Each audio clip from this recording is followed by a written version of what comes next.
दोस्तों, इस वीडियो में आप देखेंगे कि यूरोपियन फैंटेसी मूवी की कहानी जो मजेदार होने के साथ साथ शिक्षाप्रद भी है। तो इस रोचक कहानी में क्या कुछ होता है, ये जानने के लिए वीडियो को पूरा आखिरी तक जरूर देखें। चलिए अब कहानी शुरू करते हैं। फिल्म की शुरुआत में यूरोप का एक छोटा सा राज्य बवारिया दिखाया जाता है, जहाँ के राजा और रानी को अक्सर नई नई जगहों की यात्राएं करने का शौक होता है। इस वजह से वो राजकाज पर बिल्कुल भी ध्यान नहीं दे पाते और प्रशासन का सारा कार्यभार उन्होंने दो अपने मंत्रियों थॉमस और मैग्नस के हवाले कर दिया था। राजा की अनुपस्थिति का फायदा उठाकर ये दोनों धूर्त मंत्री आए दिन नए नए अनैतिक नियम लगाकर जनता से मनमाना कर वसूलते थे और उन पर अत्याचार करते थे। वहीं अक्सर यात्रा पर रहने वाले राजा और रानी अगर कुछ दिनों के लिए राज्य में आते भी थे तो थॉमस और मैग्नस उनको इस बात की जरा भी भनक नहीं लगने देते थे कि उनके राज्य में जनता किस मुश्किल दौर से गुजर रही है। इसी तरह मनमाने ढंग से वसूले गए कर से दोनों मंत्री अपने धन का भंडार भर रहे होते हैं, जबकि राजा के राजकोष में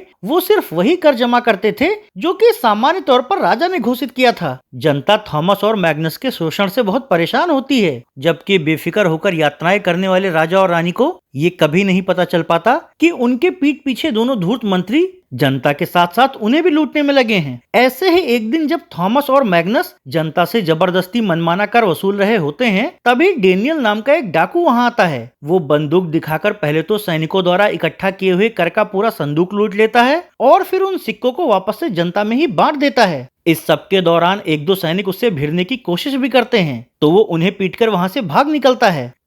अगले सीन में इस जगह से कुछ दूरी पर मौजूद राजा का महल दिखाया जाता है, जहां उसकी रानी एक पुत्र को जन्म देती है। राजा रानी से पूछते हैं, हम इसका क्या नाम रखेंगे? रानी कहती है, जेम्स। दूसरी ओर डाकू डेनियल जब अपने घर पहुंचता है तो उसे वहां उसकी पड़ोसन एक नवजात बच्चे के साथ दिखती है। डेनियल उससे पूछता है, मेरी पत्नी कहाँ है? पड़ोसन कहती है, तुमने आने में देर कर दी। 2 दिन पहले ही वो इस बच्चे को जन्म देकर मर गई। सबने तुम्हारा इंतजार किया पर तुम नहीं आए तो उसका अंतिम संस्कार कर दिया गया। ये सुनते ही डेनियल बहुत दुखी हो जाता है और उससे कहता है, तुम तो जानती हो मैं कोई डाकू नहीं हूँ, बस लोगों की मदद करने के लिए मुझे डाकू के वेश में जाना पड़ता है। पर अगर मुझे पता होता कि मैं अपनी पत्नी को आखिरी बार भी नहीं देख पाऊंगा तो मैं कभी इस काम के लिए नहीं जाता। पड़ोसन कहता है, कोई बात नहीं, पर अब से बच्ची की सारी जिम्मेदारी तुम पर ही है। वैसे क्या नाम रखने वाले हो तुम इस बच्ची का? डेनियल कहता है, मैं इसका नाम नैन्सी रखूंगा, पर आज से मैं डाकू के वेश में समाज सेवा करने वाला काम छोड़ रहा हूँ। ये कहकर वो अपने डाकू वाली पोशाक और नकाब को एक संदूक में रखकर बंद कर देता है। इसके बाद कुम्हार का काम शुरू करके वो अपनी बेटी नैन्सी का पालन पोषण करने लगता है। धीरे धीरे नैन्सी 5 साल की हो जाती है। इसी उम्र से वो अक्सर अपने पिता के काम में उनका हाथ बटाया करती है, लेकिन एक माँ की कमी उसे हमेशा से महसूस होती है।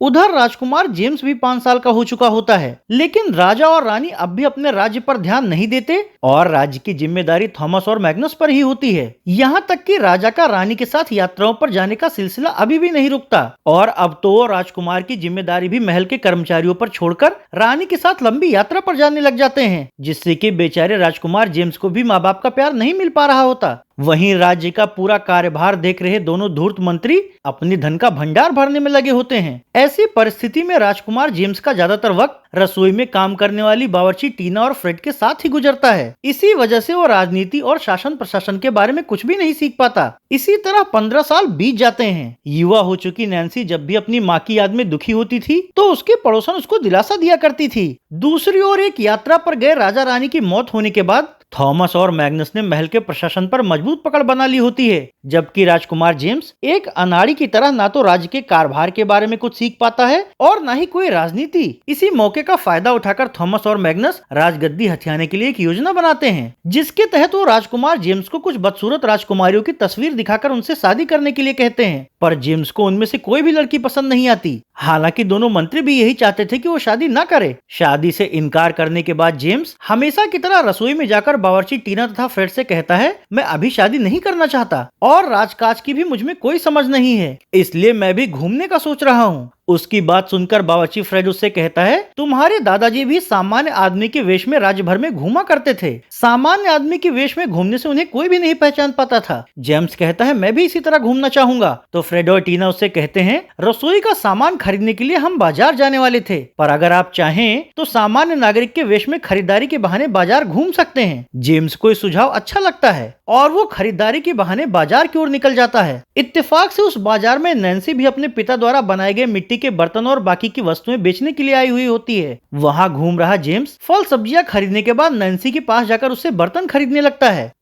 अगले सीन में महल दिखाया जाता है जहां दोनों धूर्त मंत्री अपने कमरे में एक खास सिंहासन मंगवाते हैं। वो सिंहासन दिखाकर थॉमस मैग्नस से कहता है, राजकुमार को ना तो राजकाज का कोई अनुभव है और ना ही उसमें शासन करने की कोई इच्छा है। इसी वजह से जल्दी ही मैं और तुम एक साथ इस राजगद्दी पर बैठकर यहाँ राज करेंगे। तो मैग्नस खुश होकर उसके साथ उस सिंहासन पर बैठकर देखता है। अब थॉमस उससे कहता है, राजा ने अपनी वसीयत में लिखा था कि राजकुमार के 21वें जन्मदिन पर राजगद्दी उसे सौंप दी जाए, लेकिन मैंने बड़ी ही चालाकी से उसमें बदलाव करके ये लिख दिया है कि राजकुमार की न तो राजकाज में कोई रुचि है और न ही कोई अनुभव, इसीलिए राजगद्दी राजकुमार के बजाय दोनों मंत्रियों यानी हम दोनों को सौंप दी जाए। मैग्नस कहता है, फिर तो हमारी योजना पूरे होने में बस कुछ ही दिन बचे हैं। अगले सीन में राजकुमार जेम्स को दिखाया जाता है। खरीदारी के दौरान नैन्सी से बात करके राजकुमार को बहुत अच्छा लगता है। नैन्सी भी राजकुमार से बातें करके काफी खुश हो जाती है। हालांकि बात करने के बाद भी जेम्स उसे ये नहीं बताता कि वो ही इस राज्य का राजकुमार है। दोनों बातें ही कर रहे होते हैं कि तभी थॉमस और मैग्नस हमेशा की तरह कुछ सैनिक लेकर बाजार में एक नए कर की घोषणा करने आते हैं। उन्हें देखते ही जेम्स लबादे में अपना चेहरा छिपा लेता है, जबकि मैग्नस वहां मौजूद सभी बेचने वालों से कहता है, हमने एक नया कर लगाया है जो कि लड़िया और ठेला इस्तेमाल करने वालों को देना होगा। इसलिए जो भी यहाँ लड़िया या ठेला लेकर आए हैं वो जल्दी से जल्दी 2 सिक्के का कर जमा कर दें। इस बात पर वहाँ अंडा बेचने आई नैन्सी के पड़ोसन मैग्नस से बहस करने लगती है और कहती है, तुम लोग जनता को लूटने के लिए हर हफ्ते एक नया मनमाना कर लगा देते हो। अगर हम लोग सिर्फ कर ही भरते रहेंगे तो खाएंगे क्या? उसकी बात सुनकर मैग्नस उससे कहता है, चुपचाप कर जमा कर दो वरना तुम्हें कारागार में डाल दिया जाएगा। वहीं पास में थॉमस नैन्सी को छेड़ते हुए उससे भी कर मांगता है। तो नैन्सी कहती है, जिस तरह तुम लोग जबरदस्ती हर चीज पर मनमाना कर लगा रहे हो उस हिसाब से तो कल को मिट्टी पर भी कर लगा दोगे। इस पर थॉमस उसे धमकाकर उससे कर के 2 सिक्के वसूल लेता है। राजकुमार इन सब बातों को बहुत हल्के में लेता है और खरीदा हुआ सामान लेकर चुपचाप महल वापस लौट जाता है। इधर नैन्सी घर आकर अपने पिता डेनियल से मंत्रियों द्वारा वसूले गए अवैध कर के बारे में बताती है, जिसे सुनकर उसके पिता उससे कहते हैं, इसी शोषण के विरोध में मैं डाकू के वेश में वसूले गए कर को लूटकर जनता में बांट दिया करता था। ये सुनकर नैन्सी बहुत हैरान होती है और उनसे पूछती है, फिर आपने मुझे कभी इस बारे में क्यों नहीं बताया? तो डेनियल बहाने से उसकी ये बात टाल देता है। फिर रात होने पर दोनों मक्कार मंत्रियों को दिखाया जाता है जो जनता से लूटे गए कर से भरे अपने खजाने को देखकर खुश हो रहे होते हैं। वहाँ मैग्नस थॉमस से कहता है, हमने लड़िया से लेकर कई ऐसी चीजों पर कर लगाए हैं जिन पर कि कोई कर नहीं लगता, कहीं इससे जनता भड़क न जाए। थॉमस कहता है, कुछ नहीं होगा, ऐसे वसूले गए कर से ही तो हम अपना खजाना भर पा रहे हैं। इसके अगले सीन में राजकुमार जेम्स को दिखाया जाता है जो नैन्सी से मिलने के बारे में सोच रहा होता है क्योंकि वो नैन्सी को पसंद करने लगता है। इसके अगले दिन दोनों लालची मंत्री अपना खजाना भरने के लिए मिट्टी के इस्तेमाल से बनने वाले उत्पादों पर भी कर लगा देते हैं और उसे वसूलने के लिए कुछ सैनिकों के साथ कुम्हार डेनियल के घर पर जाते हैं। उन्हें नहीं पता होता कि डेनियल ही वो डाकू है जो कुछ सालों पहले कर लूटकर जनता में बांट दिया करता था। ऐसे में जब कुछ सैनिक उससे जबरदस्ती कर वसूलने की कोशिश करने लगते हैं तो वो उन सैनिकों की जमकर धुलाई करता है। सैनिकों को इस तरह पिटते हुए देखकर दोनों मंत्री सैनिकों के साथ वहां से भाग जाते हैं, लेकिन कुछ ही देर बाद डेनियल को पकड़ने के लिए वो सेनापति और ज्यादा सैनिकों के साथ वापस लौटते हैं। अब सेनापति सैनिकों के साथ मिलकर डेनियल को पकड़ने की कोशिश करता है तो डेनियल उनसे पूरी ताकत लगाकर भिड़ जाता है। इस लड़ाई के दौरान ही नैन्सी भी मैग्नस के सिर पर जूता मारने लगती है। हालांकि सैनिकों की संख्या ज्यादा होती है, इसीलिए कुछ ही देर में वो लोग नैन्सी के साथ साथ डेनियल को भी पकड़ने में कामयाब हो जाते हैं और यहाँ से ले जाकर उन दोनों को कारागार में बंद कर देते हैं। थॉमस और मैग्नस का अत्याचार धीरे धीरे बढ़ता ही जाता है। मनमाने ढंग से वसूले गए कर में से वो कुछ सिक्के महल के कर्मचारियों और सेनापति को भी देते रहते हैं, जिससे कि कोई भी उनके खिलाफ नहीं जा पाता। फिर 2 दिन बाद दोनों खुद ही डेनियल और उसकी बेटी की सजा की सुनवाई करते हैं और बिना किसी अपराध के ही डेनियल के लिए सजा सुनाते हुए कहते हैं, जब तक इसकी बेटी 20 सोने के सिक्के नहीं जमा करती तब तक ये जेल में ही सड़ेगा। राजकुमार छिपकर ये सब देख सुन रहा होता है पर वो चाहकर भी कुछ नहीं कर पाता क्योंकि ना तो उसके हाथ में अभी सत्ता होती है और न ही प्रशासन का कोई अनुभव। तो अब मंत्रियों की सुनाई गई सजा से डेनियल को फिर से जेल में डाल दिया जाता है और नैन्सी को जुर्माना भरने के लिए बाहर छोड़ दिया जाता है। राजकुमार जेम्स नैन्सी के पीछे पीछे जाता है तो रास्ते में नैन्सी उससे अपनी परेशानी बताते हुए कहती है, दोनों मंत्रियों का अत्याचार बढ़ता ही जा रहा है, आखिर मैं इतने सिक्के कहाँ से लाऊंगी? इस पर जेम्स उससे कहता है, मैं तुमसे प्यार करता हूँ इसीलिए तुम्हारी मदद करने की पूरी कोशिश करूंगा। हालांकि वो उससे अभी भी ये सच नहीं बताता कि वो इस राज्य का राजकुमार है। यहाँ से महल पहुँचने के बाद जेम्स बावर्ची फ्रेड से पूछता है, मुझे सीखना है कि आखिर प्रशासन कैसे चलाया जाए। फ्रेड कहता है महाराज की वसीयत के हिसाब से जब तुम 21 साल के हो जाओगे तब तुम्हें यहाँ की राजगद्दी सौंप दी जाएगी, इसीलिए तुम्हें पुस्तकें पढ़कर राजकाज के बारे में ज्यादा से ज्यादा ज्ञान अर्जित करना चाहिए।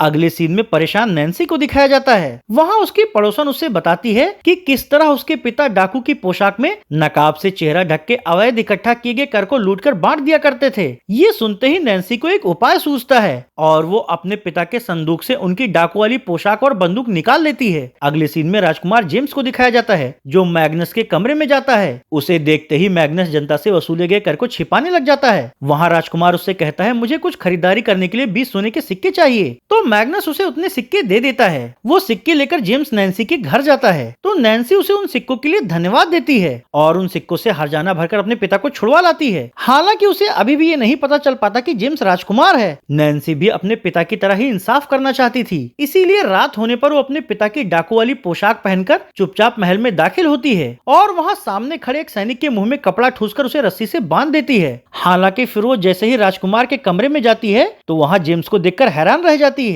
जेम्स उससे कहता है मैं माफी चाहता हूँ कि मैंने तुम्हें ये नहीं बताया कि मैं ही राजकुमार हूँ। यहाँ हो रही आवाज सुनकर अपने कमरे में सोए हुए थॉमस और मैग्नस जाग जाते हैं और जल्दी से इधर उधर खोजबीन करने लगते हैं। तो अब उनके कमरे से आ रही आवाज सुनकर जेम्स नैन्सी से खिड़की के जरिए भाग जाने के लिए कहता है तो नैन्सी जल्दी से खिड़की से बाहर निकल जाती है, जबकि जेम्स खुद चुपचाप मंत्रियों के कमरे में जाकर उनकी बातें सुनने लगता है। जहाँ थॉमस मैग्नस से कह रहा होता है कि ऐसा लगता था कि कोई महल में आया था, कहीं हमने वसीयत की कागज में जो बदलाव किया था वो उसे तो नहीं उठा ले गया। मैग्नस कहता है नहीं, उसे मैंने सिंहासन वाले संदूक में छिपा रखा है। इसी बीच जिस सैनिक को नैन्सी ने बांधा हुआ होता है वो किसी तरह खुद को खोलकर उनके पास आता है और उन दोनों से कहता है डाकू की पोशाक में कोई हमारे महल में घुसा था। उसकी बात सुनकर थॉमस कहता है वो जरूर ही डाकू डेनियल होगा, जल्दी से उसको ढूंढकर फांसी दे दो वरना वो हमारे लिए बड़ा खतरा बन सकता है। छिपकर ये सब सुन रहा राजकुमार उन दोनों को षड्यंत्र समझ जाता है। इसके अगले दिन सेनापति और कुछ सिपाही डाकू की तलाश में निकलते हैं तो नैन्सी को बचाने के लिए डेनियल खुद अपनी डाकू वाली पोशाक पहन लेता है। इससे सैनिक उसे पकड़ ले जाते हैं। अगले दिन राजकुमार का 21वां जन्मदिन आने वाला होता है, इसलिए राजकुमार रात में ही चुपचाप मंत्रियों के कमरे में जाकर उनकी झूठी वसीयत को असली वसीयत से बदल देता है। अगली सुबह दोनों मंत्री योजना के मुताबिक डेनियल को मौत की सजा देने वाले होते हैं। हालांकि उसी दिन राजकुमार का जन्मदिन भी होता है, इसीलिए जनता के सामने वो राजकुमार को वसीयत पढ़ने को देते हैं जिससे कि उसके अनुसार उन दोनों को राजगद्दी मिल जाए। हालांकि जब राजकुमार वसीयत पढ़ता है तो उस वसीयत के अनुसार आज सिंहासन उसका हो जाता है। ये सुनते ही दोनों मंत्री घबरा जाते हैं, पर अब राजा बनते ही जेम्स डेनियल की सजा रद्द करके दोनों मंत्रियों की करतूत और उनके द्वारा लूटा गया धन जनता को दिखाता है। इस सब बारे में जानने के बाद जनता उन दोनों को सजा देने की मांग करती है। हालांकि जेम्स से एक गलती हो जाती है, वो उन दोनों को कारागार में डालने की बजाय उन्हें राज्य से बाहर निकल जाने का आदेश दे देता है और उन दोनों को बाहर निकालने के बाद जेम्स नैन्सी से शादी कर लेता है। समय धीरे धीरे बीतता है और नैन्सी एक लड़की को जन्म देती है। उधर थॉमस और जेम्स फटे हाल होकर एक खटारा लड़िया में इधर से उधर भटकते हुए अपनी जिंदगी गुजार रहे होते हैं। ऐसे ही एक दिन घोड़ा गाड़ी में सवार होकर भटकते हुए थॉमस मैग्नस से कहता है मुझे इश्तहार का ये पन्ना मिला है जिस पर कि पास के एक छोटे से राज्य का जिक्र है जहाँ बहुत सारा धन है। वहाँ की राजकुमारी डियाना जब छोटी थी तभी उसके माँ बाप की मौत हो गई थी और राजगद्दी की जिम्मेदारी उस पर आ गई। जिम्मेदारियों की बोझ तले उसने न तो राज्य चलाना सीखा और ना ही शाही तौर तरीके। इस वजह से ही इतने साल बीतने के बाद भी उसकी शादी नहीं हो पा रही है और उसकी उम्र बढ़ती ही जा रही है। ये सुनकर मैग्नस उससे कहता है फिर तो हमारा वहाँ काम बन सकता है। अगर एक बार हमने उस राज्य को अपने कब्जे में ले लिया तो हम डेनियल और राजकुमार से बदला भी ले सकते हैं। थॉमस कहता है हाँ, और उस राज्य में एक ऐसा जादुई बर्तन है जो खाने पीने के लिए झटपट वो सब तैयार कर देता है जो भी उससे मांगा जाता है।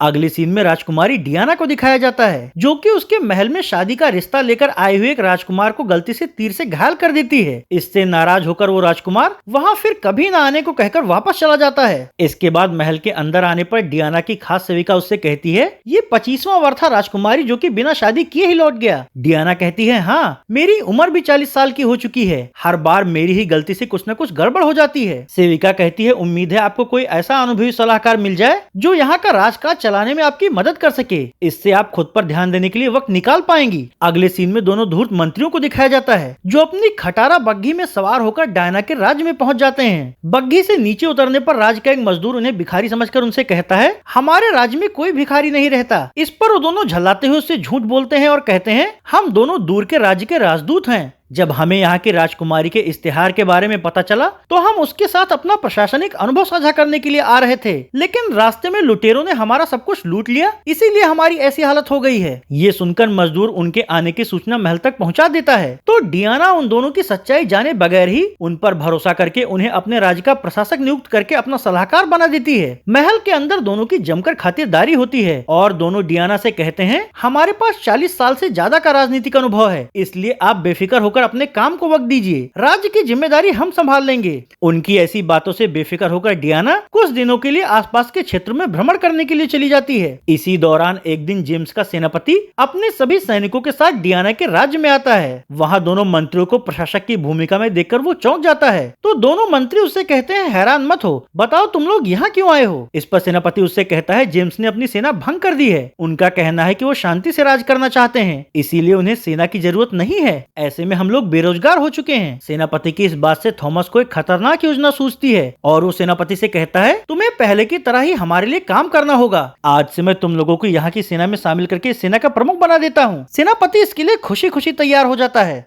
अगले सीन में डियाना को दिखाया जाता है जो कि घूमते वक्त एक बैरल में फंस जाती है। तो वहाँ मौजूद डेनियल उसकी मदद करते हुए उसे आजाद कर देता है और उसकी देखभाल करने के लिए उसे अपने घर ले जाता है, जहाँ दोनों एक दूसरे से बातें करते हुए एक दूसरे को पसंद करने लगते हैं। हालांकि डियाना डेनियल को ये सच नहीं बताती कि वो किसी राज्य की राजकुमारी है। इधर सेनापति और सैनिकों के साथ मिलकर दोनों मंत्री डियाना के राज्य में भी मनमाना कर वसूलना शुरू कर देते हैं और उस कर से मिले सिक्कों से अपना खजाना भरने लग जाते हैं। अगले सीन में फिर से डियाना को दिखाया जाता है जो डेनियल कहती है, मैं पास के राज्य की रसोई में काम करती हूँ, इसीलिए तुम मुझसे मिलने आ सकते हो। ये कहकर वो अपने महल वापस चली आती है। हालांकि उसे अभी तक ये नहीं पता चल पाता कि उसके पीठ पीछे दोनों मंत्री क्या गुल खिला रहे हैं। इसके अगले दिन जब डेनियल डियाना को महल के कर्मचारी समझकर उससे मिलने के लिए आता है तो दोनों मंत्री छिपकर डेनियल को देख लेते हैं। तो अब डेनियल को फंसाने के लिए उसके जाते ही वो जादुई बर्तन चुराकर अपने कमरे में रख लेते हैं और मजदूर को कुछ पैसे देकर उससे ये गवाही दिलवाते हैं कि जनता को भोजन देने वाला जादुई पत्र जाते जाते यहाँ आया हुआ आदमी चुरा ले गया। डियाना को इस बात पर यकीन नहीं हो रहा होता,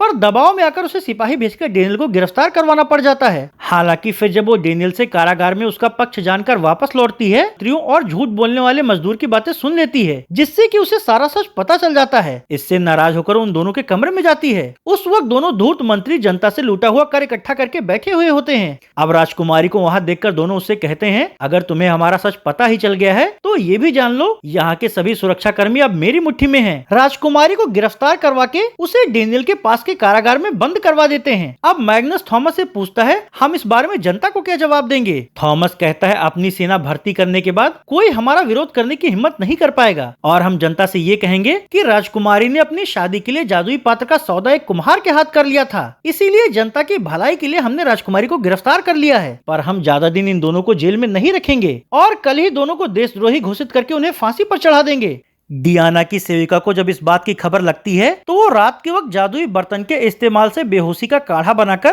कारागार के पास पहरेदारी कर रहे कुछ सैनिकों को पिला देती है। फिर उनके बेहोश होते हुए सेनापति को बहलाकर उससे चाबी भी निकाल लेती है और उस चाबी को ले जाकर कारागार में बंद डियाना को दे देती है। चाबी के इस्तेमाल से डियाना पहले खुद को आजाद करती है और फिर डेनियल को। अगली सुबह जेम्स और उसकी पत्नी को दिखाया जाता है। जब उन्हें इस बात की खबर मिलती है कि दोनों धूर्त मंत्री साजिश के तहत डेनियल को मौत की सजा दे रहे हैं, तो वो दोनों अपनी नगर की जनता के साथ डेनियल को बचाने निकल पड़ते हैं। इधर कारागार से बाहर एक पुआल की डेर के पीछे छिपे हुए डेनियल और डियाना दो सिपाहियों को पीटकर उनके कपड़े उतार लेते हैं और उन कपड़ों को खुद पहनकर सिपाही के वेश में मंत्रियों के कमरे में चले जाते हैं। उसी दौरान मंत्रियों को पता चलता है कि जेम्स कई सारे लोगों के साथ महल के गेट तक आ पहुंचा है। इससे दोनों डर जाते हैं और धन तथा जादुई बर्तन लेकर वहां से भागना चाहते हैं, लेकिन डेनियल और जनता के माध्यम से वो दोनों ही भागते वक्त पकड़े जाते हैं। हालांकि इस बार दोनों को फांसी की सजा सुनाई जाती है, जिसके बाद राजकुमारी और डेनियल शादी कर लेते हैं और इस तरह फैंटेसी फिल्म ही खत्म हो जाती है।